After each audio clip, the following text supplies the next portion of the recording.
Ladies and gentlemen, I'd like you to give a hand of applause to Professor Stefan Bose O'Reilly, Public Health Specialist. Fine. Good afternoon. It's very nice to be back to Tanzania after 20 years. As a pediatrician, I have the problem to talk to you in my language, which is the medical language. So I hope you can all understand me, but we can put questions and everything in the end. I should talk to you about monitoring health impacts of mercury. So I thought I'll put it like this. I say a few words about the health impacts of this wonderful element, mercury, which is causing so many problems. I was delighted as a child to see mercury and how it's acting and reacting. So I say a few words about chemistry because I need the chemistry later on to explain a few of the monitoring systems. Signs and symptoms I will keep short. The last meeting in Ghana had the opportunity to show a nice video, so we have a workshop on Tuesday where I have much more time with Rina. You can ask her. Then I can really show all these videos again. So signs and symptoms, I would come back on Tuesday where I have more time. And then we go into monitoring. I will show you one way how we assess chronic mercury intoxication, a way of combining mercury levels in humans and signs and symptoms. Then I will show a few slides on lab capacity. Some of them will know what we are talking about. Some are hopefully looking for these kind of lab instruments. Then with training needs, I will not talk much about this. I will ask the audience about this. And pros and cons, I hope I have the time because it's not so easy, this monitoring, because there are pros and cons for this. And at least 2 or 3 of these pros and cons I would like to talk about. And the discussion is then up to you and up to our timekeeper here, if she lets us discuss this issue a bit. You know, all of this are pictures from Zimbabwe where I did most of my work. So you crush the ore, you have the liquid mercury, you add this here in whole ore amalgamation, and then you are starting to panning. There you release the liquid mercury into the environment. So this is the main problem for you environmental people, that you have liquid mercury in the environment and that it goes into water systems, into the air and so on. I'm not talking about monitoring these kind of emissions. I'm talking later on about monitoring the health effects. Then you have the amalgam and then you smelt the amalgam, and here starts the difficult issue for medical people, because the mercury vapor we can inhale very easily and it's absorbed, and especially in mining areas the mercury vapor is causing the problem. But of course the nice thing for the miners is the gold. That's why they do this. We have mercury in all environmental media. We have it in the air, we have it in the soil, we have it in biota, especially in fish. We have it in surface and groundwaters and in the sediments as well. So let's come to the health impacts. This is a slide from WHO, and it shows you have, you know, in fish, you have the metal mercury, and you have the health effects, especially it's affecting the brain and the fetus. Then in the middle, it's especially in lightening creams and soaps, very common in Africa as well. Lightening creams can contain mercury salts, and they especially damage the kidney. And then you see the minus. And I already said it's the mercury fumes, and they affect the kidneys, and as well they affect the brain. This kind of mercury can come, for example, as well in the healthcare system and otherwise. So we have 3 kinds of exposure types, and they're all common: fish, lightening creams, and ASGM mining. So we have these 3 forms of metal: mercury, inorganic mercury, and organic mercury. I know you know all of this, but some of them might not know it, and I need it later on to explain a bit about monitoring. then we have these different health effects. And all the forms of mercury are dangerous. They differ a little bit, but here for presenting this, they're all toxic. Then it depends clearly on the dose. So, how high was the dose? And listening to what you told this morning already, Befrina, about the different mercury levels, there is a different dose, that people have different levels of mercury in their urine, for example.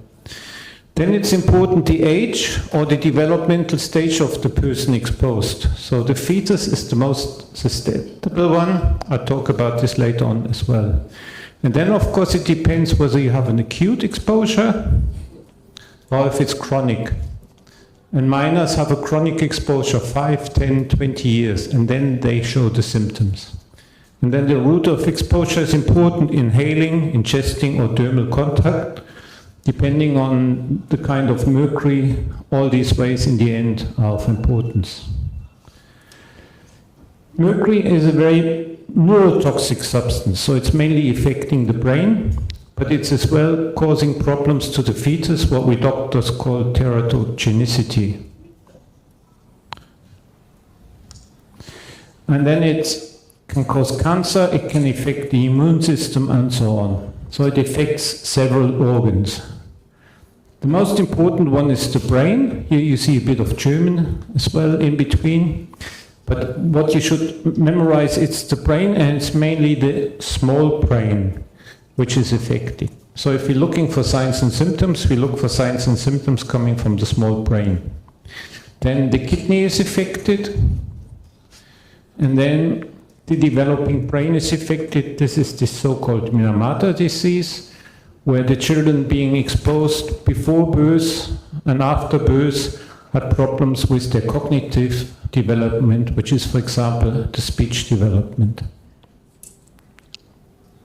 But it's not only about mercury. And you know, the minors have by far more problems, and was already raised a few times today. One of them is, for example, noise and injury.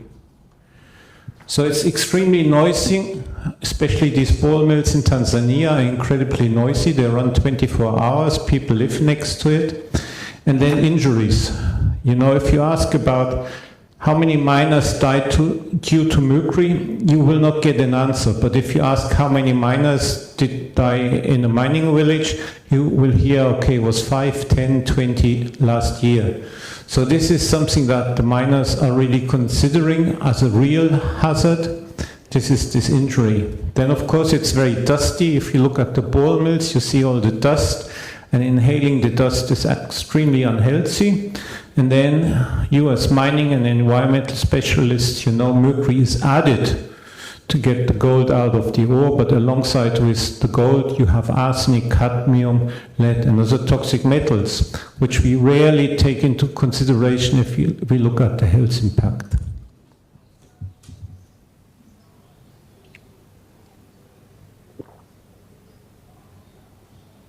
Now I'll come to monitoring, and I will talk first about what we think is an intoxication. And this was a publication we did a few years ago based on data for Tanzania, Zimbabwe and Indonesia. And we have, and I'll show you these 10 health indicators which you see on your left side again. So there are 10 points. And then plus an increased level of mercury in the urine. Then we call this a chronic mercury vapor intoxication. So this is not to do with metal mercury or anything, because the main pathway of exposure are these mercury vapors. And then combining this, we found the following. We saw that these typical symptoms, for example, ataxia is the problem to go straight from one point to the other one. It looks like you had too much alcohol, you can't walk straight. Coordination problem is, for example, you can't hold the pen properly and write properly, and tremor is this shaking. So if you have these typical symptoms, at least some of them, and high mercury levels in human specimens, we call this mercury intoxication. From the Global Mercury Project, we had around 1,000 participants, and we found 0 people intoxicated in control areas. Control areas are far away from ASGM areas, but same country, same kind of people. Low exposed are the people living in the village. It's what Rina said, there's 7.2 million people living in Tanzania in these areas. So this is the exposure for these 7.2 million. 20% of them had already symptoms of intoxication. Medium exposed are the planners, and high exposed are those smelting amalgams, and that's between 40 and 60% of them had a chronic mercury intoxication, something that a medical doctor being trained, having the equipment, could diagnose. These are these 10 health indicators we found out are the most typical one. Ataxia of gait is walking straight. Dysdiadochokinesis is this. Twisting your arms. None of you can pronounce this word. You know, only medical people can pronounce this. So if you have it symmetrically, it's fine, but if you do it like this, you have a problem with your cerebellum, you can't coordinate your movements. Excessive salivation is typical for mercury exposure, and then it's some kind of discoloration in your gums. You can look inside and you see some bluish discoloration. Heel to shin ataxia is something wonderful you can do lying in bed, or maybe we do this today as one of these exercises. You lie on your back, you put your heel to your knee, and then you roll down, and if you can do this smoothly, you're good, and if not, you have a problem. Matchbox test is you empty out the matchbox, and it's the time it takes you to fill it in again. You can do this with your friends some other day. You take the time, it's about 20 seconds to fill it in, and then you have a bottle of wine or whiskey, and then you do the same test, and you see the time is prolonged. So mercury has a similar effect like chronic alcohol intoxication does. Pencil tapping test is a coordination test to see how fast you can work with a pencil. Proteinuria is what the kidney excretes and shouldn't do. Protein is very, very valuable. Your kidney should keep this back, and if it doesn't, it's a problem. And then you ask the miners, how do you sleep at night? And if you have any shaking at work, so hindering your work. And if you have these kind of symptoms, we score this between 0 and 1. And this is a score, and this score is then combined 0 to 2 points, 3 to 4, 5 to 10 points. Low mercury levels in urine, medium levels or high levels, and then you have intoxicated or not. The higher the levels are, the more symptoms you have, the more likely you're intoxicated. We trained this in some places, including Tanzania years ago. It's functioning. It takes about 2 or 3 days to train on this, healthcare providers, and then you can use this. But you need, of course, lab capacity as well. It's not only minors. You know, here you see some pictures from Zimbabwe. On the one side, you see people in the village, and we're doing there some blood testing, microsampling testing, which is very, very good. And on the other side, you see a project we did looking at the children, infants and mothers.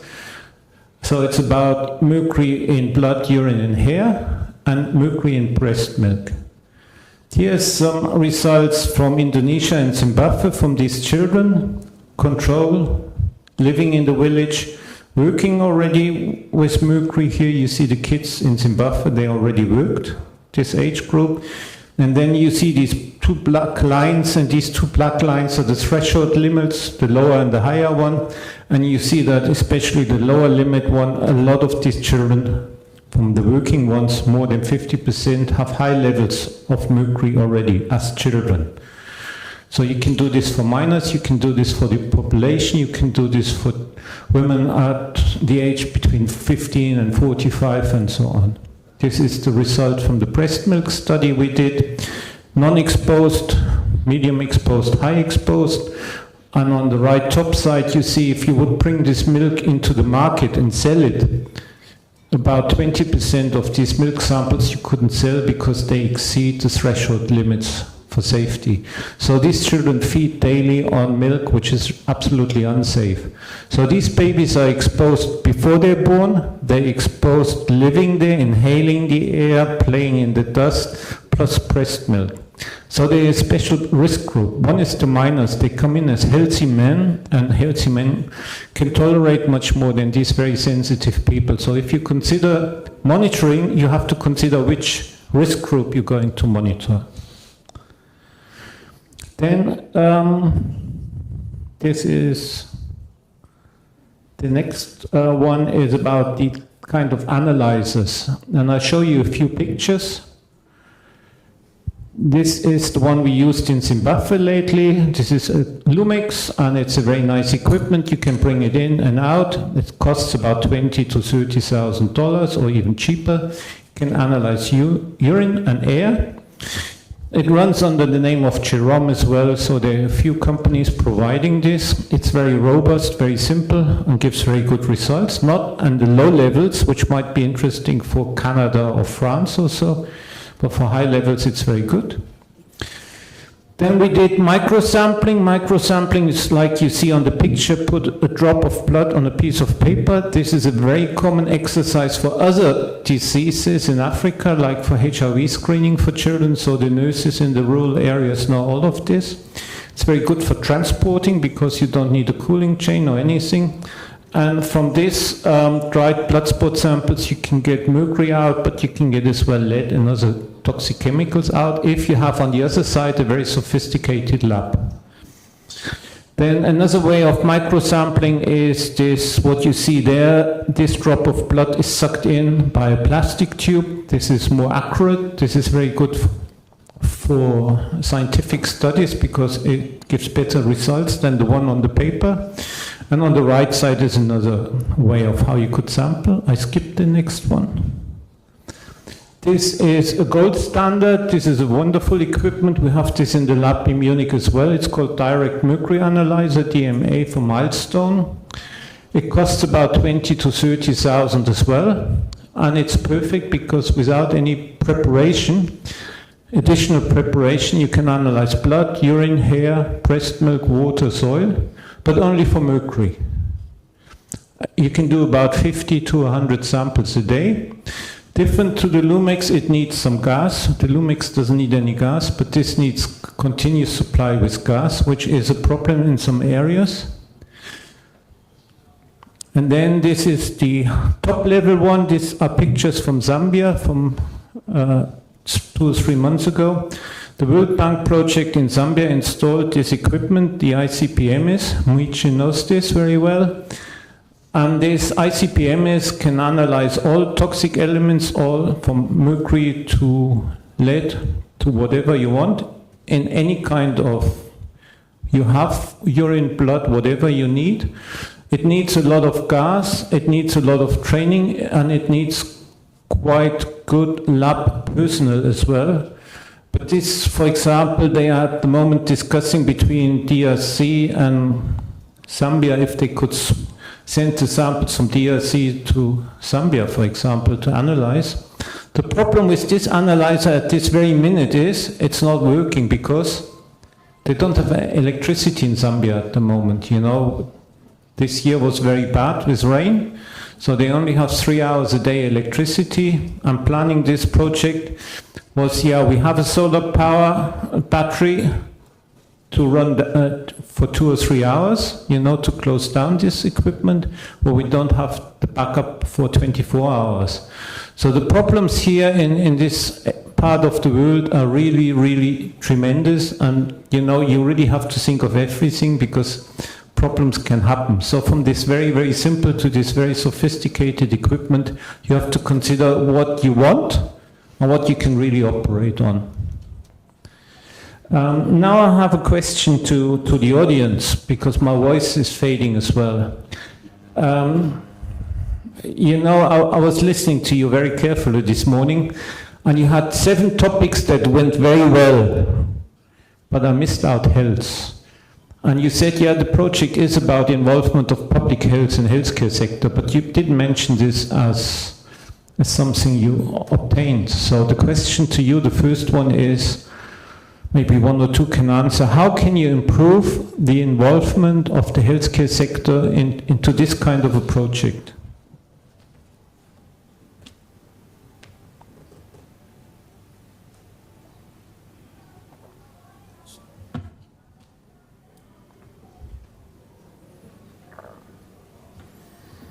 Okay, nobody wants to answer this, okay.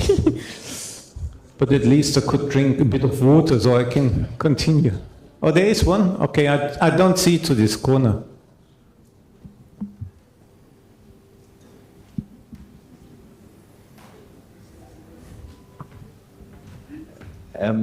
I believe, yes, so I believe collaboration from the beginning is important. And I think I mentioned that for Ghana, the Ghana Health Service, they are leading these studies on our behalf. And when we go for public engagement, they are the ones who actually do the awareness on the health aspects. And they collaborate with their regional health field directorates to do that. So we've had a bit of experience working with the health sector because we are from the environment side and we complement them in doing this work. And I think it's been very successful so far from our end.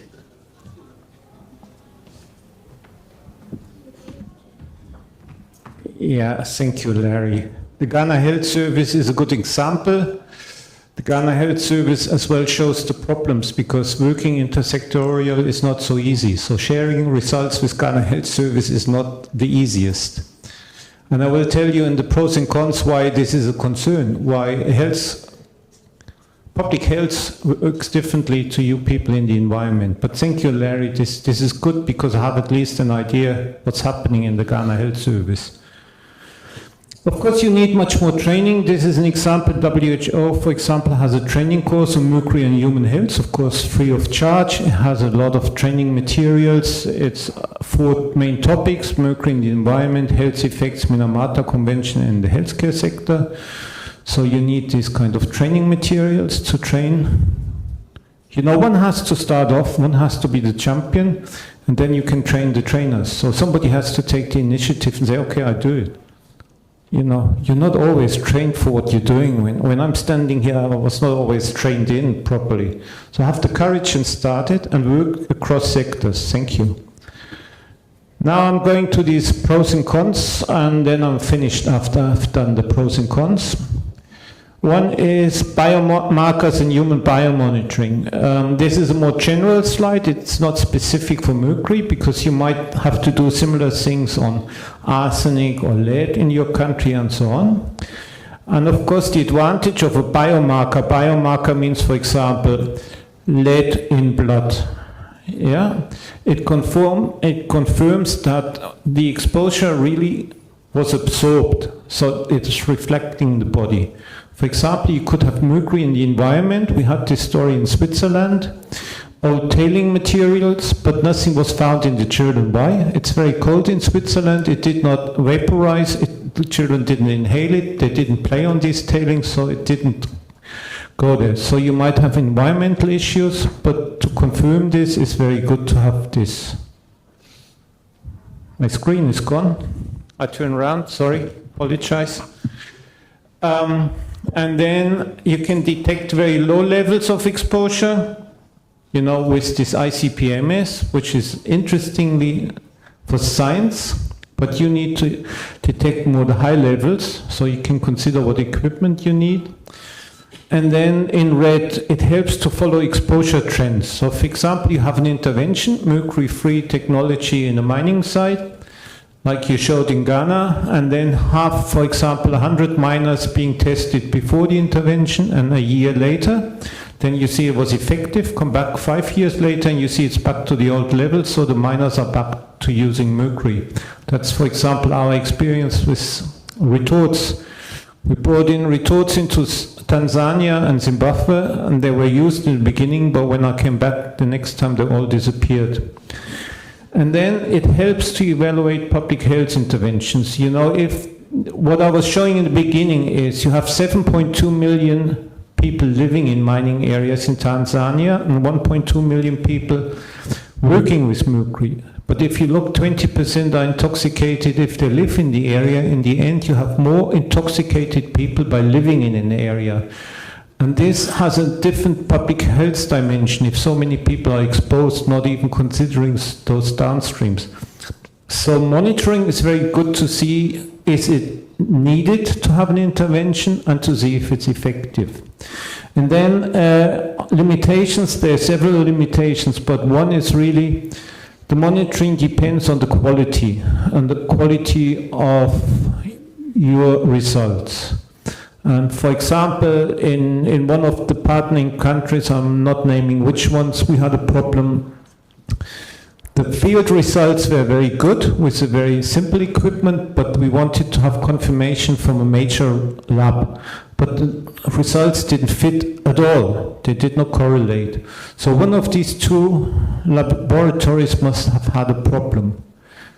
I was the one who had the sophisticated equipment, but they did not release this issue. So quality control is important because you really believe in these results, you base policy on it, but you really have to control this.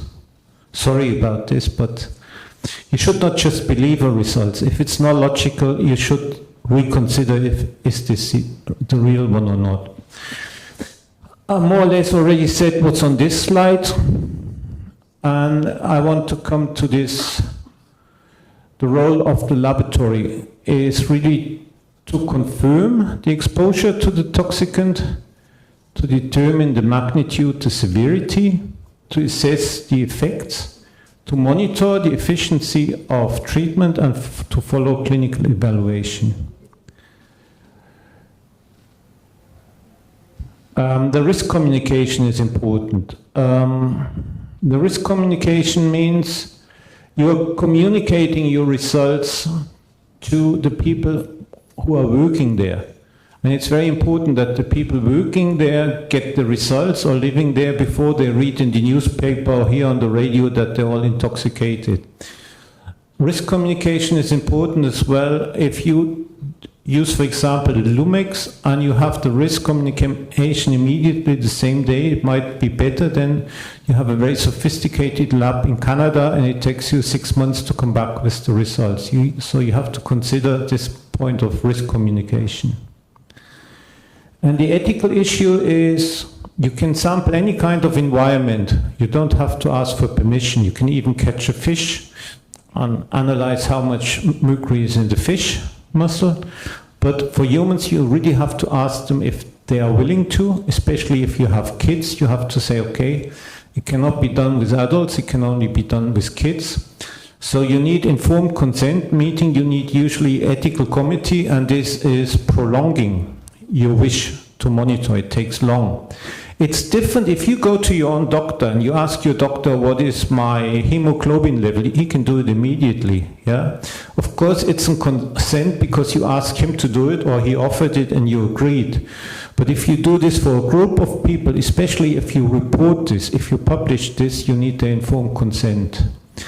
And there could be a conflict of interest, you know. It could be that I have some interest in showing that you have high or low or whatever results. So you have to be very careful about this. Okay, then about treatment, the main thing here is in the middle, it's called the poison center. You know, if you find high levels of mercury, they really demand treatment with medical antidotes, they call it. You usually don't have these antidotes in the country. If you have them, they're very expensive. If you have them, they might be only available in the capital. So what do you do if you're working there? So the most important thing is, of course, to reduce the exposure. But whenever you do monitoring, you have to think about what is this meaning for medical treatment. And it shouldn't stop you, but you should be aware of this and address this issue when you're planning your monitoring program. So to come to the end, I think you need to develop a health strategy. You need to raise the awareness of the stakeholders. You should build up a system to diagnose and treat health problems in mining areas. Capacity building, including establishing lab facilities, is important. And clinical training of local healthcare workers should be done. I don't know why these guys in the background used my wrong presentation with all pictures from Asia instead of the ones from Africa. You know, you were supposed to put on the PowerPoint and not the PDF, but you see here to the right, ladies in Indonesia being trained on the Lumix. We did this and it was 1 week training. And in the end, we went to field and they really could analyze very nicely and got the results. And of course, you have to report the results. Thank you very much.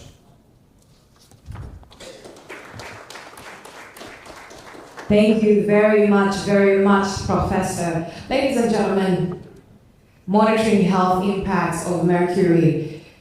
We're going to go, as usual, to a round of questions. Your question in this way. You shall raise your hand should you have a question, your name, organization directly to your question or contribution. Anybody? We have one right here. Can I have another one? We have another one right there and one right here. Okay. So we're going to do this. We'll start with Doctor. We will come to you, sir. We will come over there and we'll finish you with the first round. Yeah. Oh, thank you. And Stephen, that is a very good work. And actually mine is not a question, it's more of a contribution because of what you have presented and what we are actually facing as a country. You see, when we were doing the capacity strengthening of our institutions, we didn't think of a Minister of Health as one of the institutions that need capacity strengthening in terms of diagnosing the mercury levels. So when we started creating awareness a lot throughout the countries, the question that is coming from the miners is where can we get tested? And to us, what we did, we capacitated the government chemical laboratory agents who is located very far away from the miners. So now, what we are thinking of is in our future plans, if we can have a system that we can actually ensure that we have this kind of instrument, equipment to diagnose the mercury levels at the local areas, it actually will be an achievement to us. And another thing that also we are facing is once we have diagnosed, when we did the test in the local areas, and ensure that we know your mercury levels, and you're asking us, so what is the treatment? And to our capacity up to this moment, we are still not able to do the treatment. Even the treatment, we are just reading them on literatures, but not actually locally available. So it is also one of the challenges that we are facing, and it is something that we look into future if we have to proceed with another phase of the project. Thank you.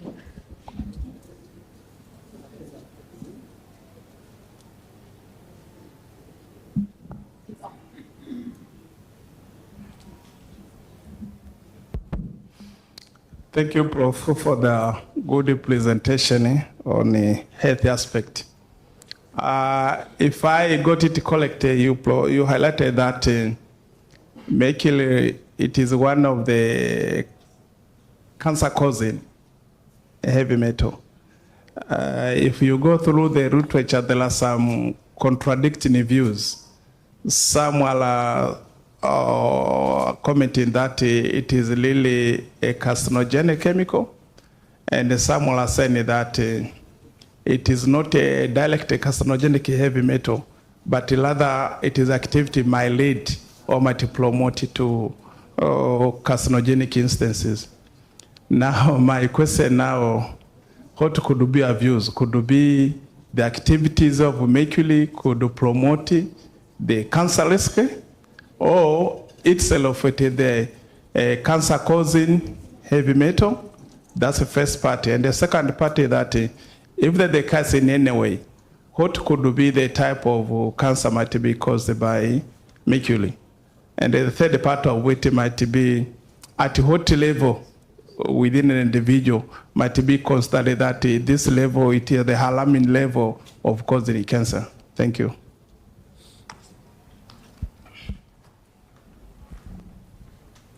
Dr. Stefan, my question is, does the direct exposure to mercury in ASGM, it has same impact as consumption of, let's say, mercury-contaminated fish? Can you repeat? Does the direct exposure to mercury have the same impact, health impact, as the consumption of, let's say, mercury-contaminated fish or food?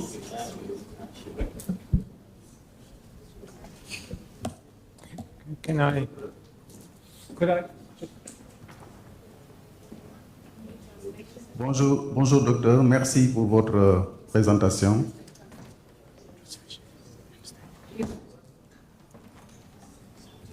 Oui. Merci pour la présentation qui est très intéressante. Je voulais poser une question Je suis colonel Alassane Ngom, je suis le coordonnateur du projet de gestion de la santé environnementale et la pollution en Afrique du Sénégal. Nous avions fait, dans notre pays, dans notre zone d'intervention, nous avons fait des études sur le mercure ambiant, le mercure du sol et des eaux. Dans le mercure ambiant, on a trouvé des données qui, en tout cas, selon le laboratoire qui a fait la recherche, les teneurs sont très élevées, de l'ordre de 31 fois pour l'une des communes et 63 fois de la norme de l'OMS.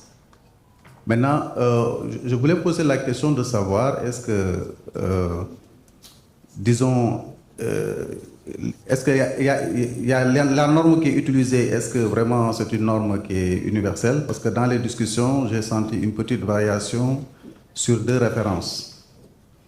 Ça, c'est la première question. La deuxième question, c'est si ces résultats vraiment sont avérés, les données, maintenant, quel est le risque pour les populations qui vivent dans ces zones-là? C'est une zone quand même qui est très industrialisée. Et est-ce qu'il y a des investigations supplémentaires à faire? Est-ce qu'il faut aller vers l'analyse des urines et du sang pour avoir plus de certitude? Et qu'est-ce que vous conseillez dans des cas pareils? Merci. Over to you, Professor.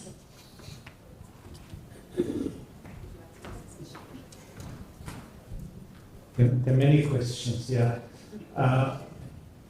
In the back, do you have any chance to load up the PowerPoint, because then maybe I can answer some of these questions with some of the pictures. Okay, and then just go to the last 4 or 5 slides. Bettina, this was just a very, very good comment from your side. You said it's a comment. And it's very nice that the miners are asking where can we get tested, because then you're already pretty far. Because, the miners say, okay, we have a problem, we have to do something. But to establish a monitoring system is really something very difficult and challenging. And the first step is you need the awareness that it's needed. So if the miners are asking for it, and if you and your government see it's necessary, you're already very far.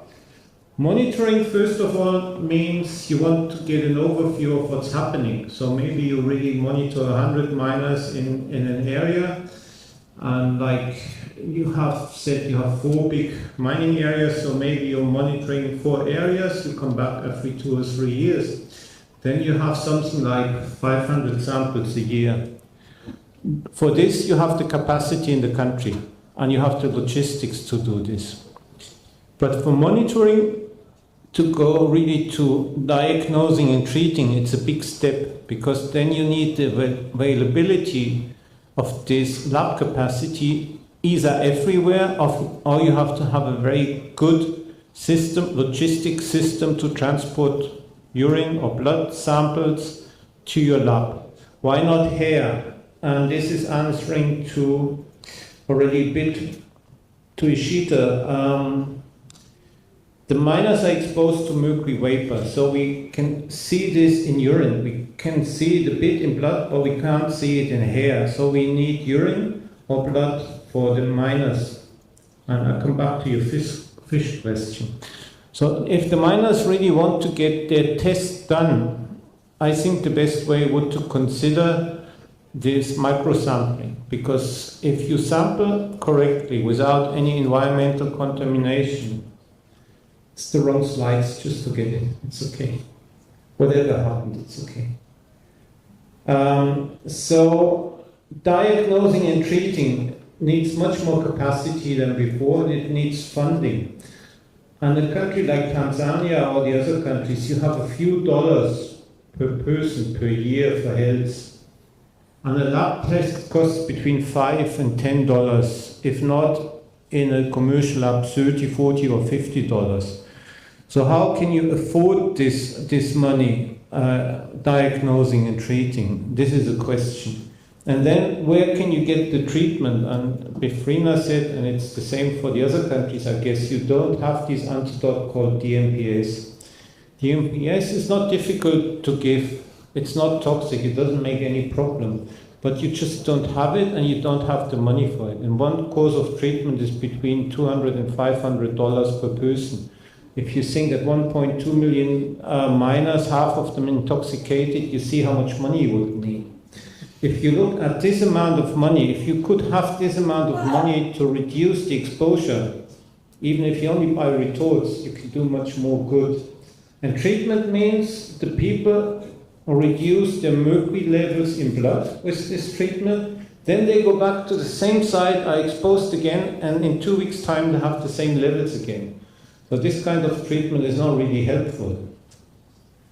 So the treatment is fantastic to have for acute intoxications, but there you really stop the exposure as well. So treatment is a very tricky issue, and this is why I said ethical issues are involved.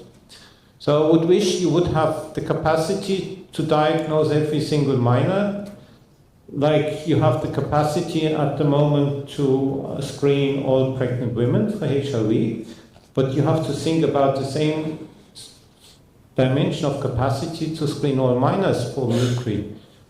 And then the treatment is really a tricky issue, because I would say if you have $100, spend $99 on reducing exposure, and that's what you're already doing.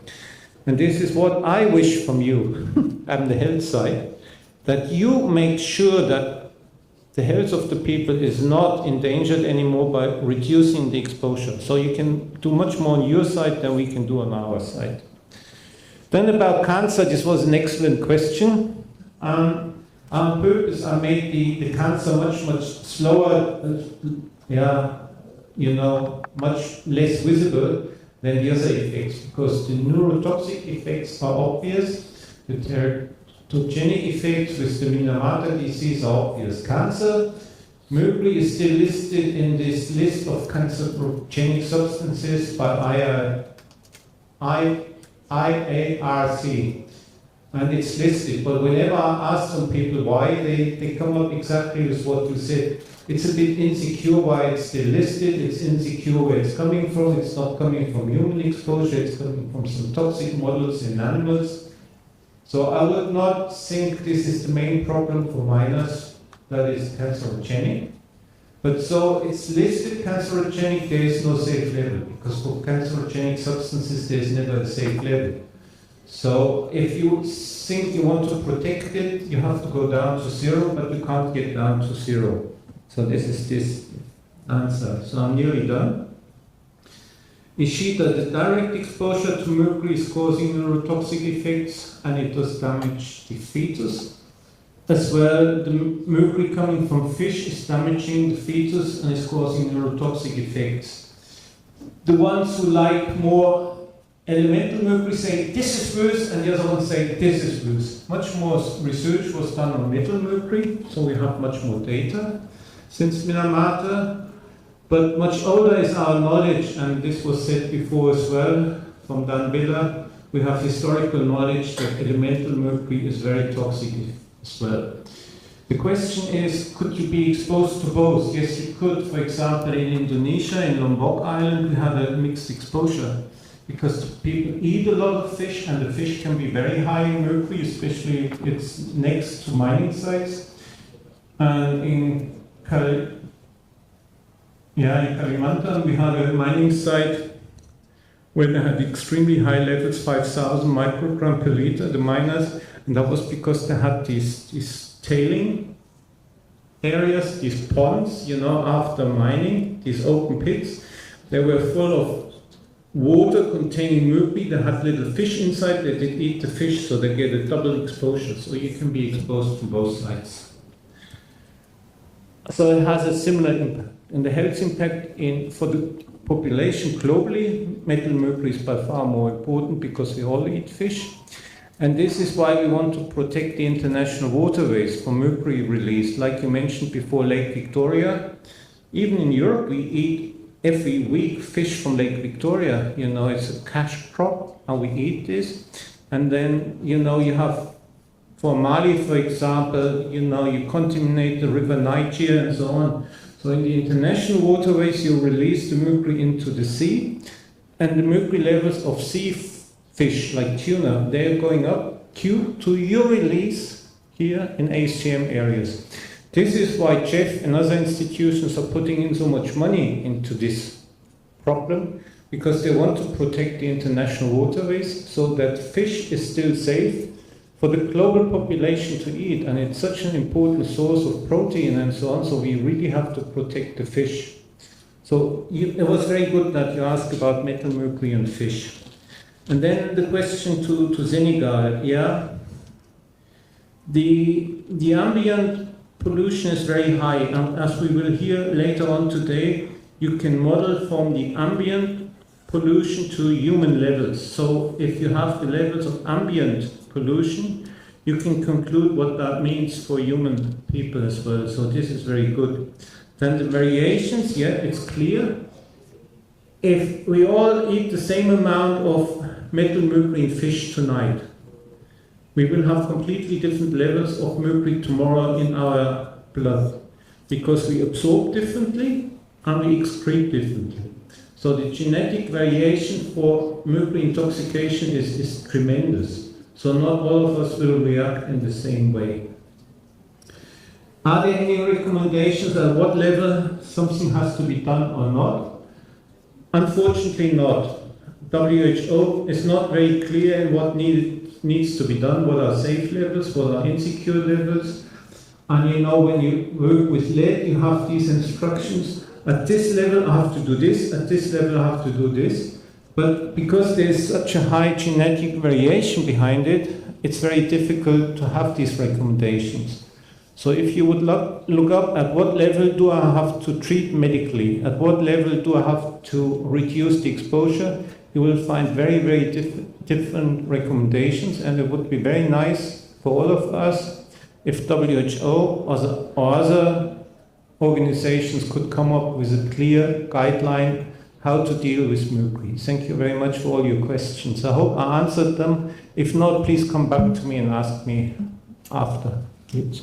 Thank you very much, ladies and gentlemen. Professor Stephen Bose O'Reilly. Asante sana.